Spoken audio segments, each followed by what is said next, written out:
Pour une nouvelle vidéo, un nouveau partage plus en profondeur, un peu plus dans la technique, on va dire, des choses que je mets en place pour moi et qui donc du coup peuvent également vous servir. Et c'est le but toujours de cette vidéo, que ça puisse toujours servir à une ou deux personnes. C'est déjà énorme. J'ai eu un petit retour d'une personne justement qui rencontrait un petit peu des difficultés au niveau relationnel et c'est justement en lien avec la vidéo de ce jour. Aujourd'hui, je vais vous parler d'avatar, je vais vous parler de personnages puisque je raconte des histoires et c'est exactement en lien avec notre humanité, je pense. C'est toujours ma vision de voir les choses, j'insiste bien là-dessus. Pourquoi Avatar? Comme je vous avais expliqué au tout début de mes premières vidéos, je vous avais dit que lorsqu'on n'est encore qu'énergie et qu'on vient s'incarner dans la matière, on recommence à jouer et on n'a pas les règles du jeu, donc il faut tout réapprendre. Donc on vient quand même avec quelque part un objectif de pouvoir évoluer, sinon je vois pas trop l'intérêt. Et évoluer avec les blessures qu'on développe, d'accord? Donc quand on est petit, on a des parents ou pas, enfin bref, on a des personnes quand même qui nous aident à grandir, et ça forme la personne que l'on devient. Donc ce fameux avatar, ce fameux rôle qu'on chérit ou pas, qu'on se donne en fait, soit le rôle de personne timide, soit le rôle de personne sûre, soit le rôle de... Peu importe en fait le type de rôle qu'on se donne, mais ça crée un avatar et on lui donne toute la puissance à cet avatar, puisque c'est lui qui mène la danse et c'est lui qui a tellement souffert qui du coup se protège. Donc à travers ce rôle, on se protège de ce que l'on est réellement, ok? Donc ça c'est le début de l'histoire. Là où ça devient compliqué, c'est quand on commence un petit peu à cheminer, comme beaucoup de personnes là en ce moment qui s'intéressent à différentes méthodes de développement personnel ou de spiritualité, vous appelez ça comme vous l'entendez, ça c'est pas le souci. Le but étant donc de vivre le mieux possible et d'être heureux, parce qu'on a tous le même objectif, c'est être heureux dans sa life, ok? Donc tu chemines et tu te rends compte que tu as des difficultés. Donc les difficultés relationnelles, amoureuses, peu importe, il y en a plein. La technique, je l'ai beaucoup apprise au départ avec la lecture et je le répète, c'est vraiment quelque chose qui m'a vraiment aidé. Les 5 blessures de l'âme de Lise Bourbeau. Hein, elle fait un petit peu le topo des 5 blessures qu'on a tous. Hein. On se retrouve toujours dans une plus que l'autre. Bon, la mienne, c'est l'abandon, c'est la blessure de l'abandon. Et à chaque fois que ce truc-là s'enclenche, c'est un truc de fou. Donc, je vous donne un cas de figure. Je vais me foutre à poil encore. Je vais vous donner un cas de figure, relation. Parce que moi, avec la relation homme, j'ai un petit peu de mal. Et donc, il y a une aventure qui commence à s'instaurer, d'accord?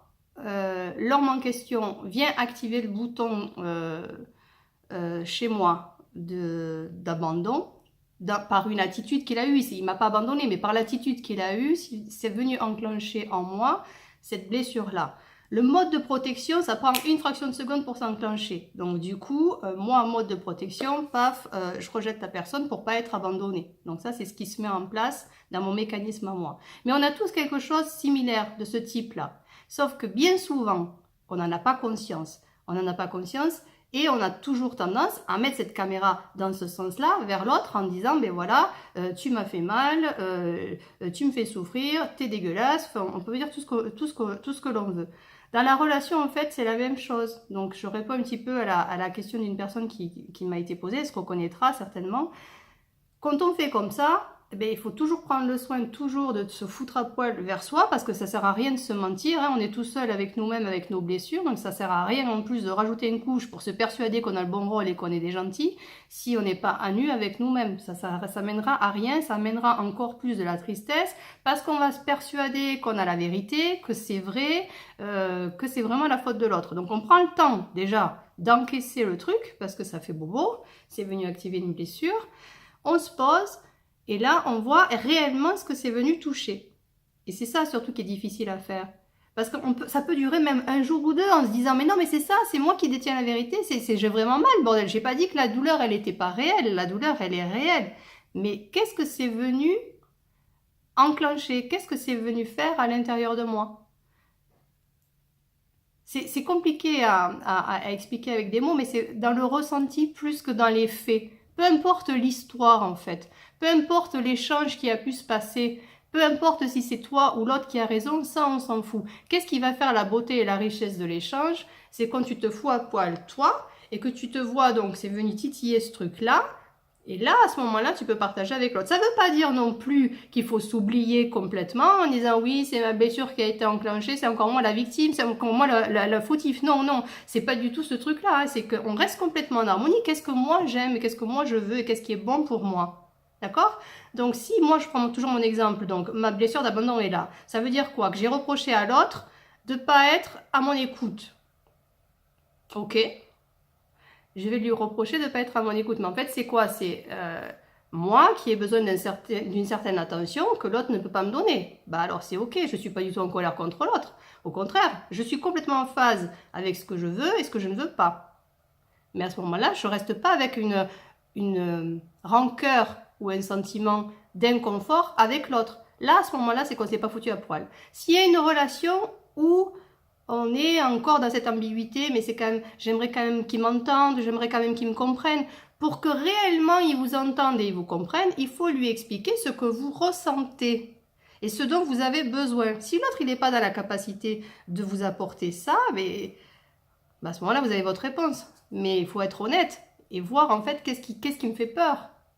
C'est quoi qui me fait peur? C'est peut-être de se retrouver seul ou je ne sais rien, peut-être de péter une famille. Et là, on rentre dans le truc de la culpabilité dont j'avais également parlé dans les premières vidéos. Toujours rester en face quand même avec ce qui est bon pour moi. Ne pas prendre une décision comme ça sur un coup de tête avec oui, ben c'est bon, j'ai touché ma blessure, donc je sais que c'est pas bon pour moi. Non, c'est voir réellement jusqu'au bout comment ça se passe quand on arrive à échanger. Si l'autre il n'est pas réceptif, ben essayez de rentrer vraiment dans le dialogue et essayez vraiment de vous mettre à poil face à cette situation-là. Mais c'est pas dans la colère que ça se passe, c'est vraiment dans l'amour de l'autre. Parce qu'on accueille également les blessures de l'autre, c'est ça qui est difficile. C'est qu'on est tous différents, on a tous des bobos différents. Donc l'autre, ça ne veut pas dire qu'il ne m'écoute pas, ça veut dire qu'il a ses propres blessures et que pour le moment, il n'est pas dans la capacité de m'accueillir. Donc c'est différent. J'espère avoir été claire. De toute façon, s'il y a quoi que ce soit comme question, toujours pareil, ben, vous n'hésitez pas, et moi à ce moment-là, je répondrai derrière.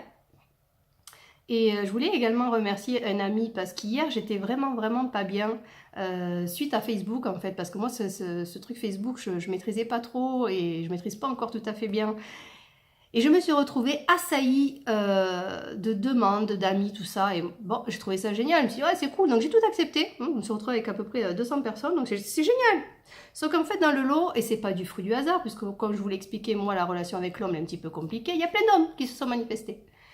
Et des hommes un peu chelous, même beaucoup chelous, puisqu'il y en a certains, ça leur faisait plaisir de se montrer à poil en train de se branler, m'envoyer la vidéo. Comment vous dire?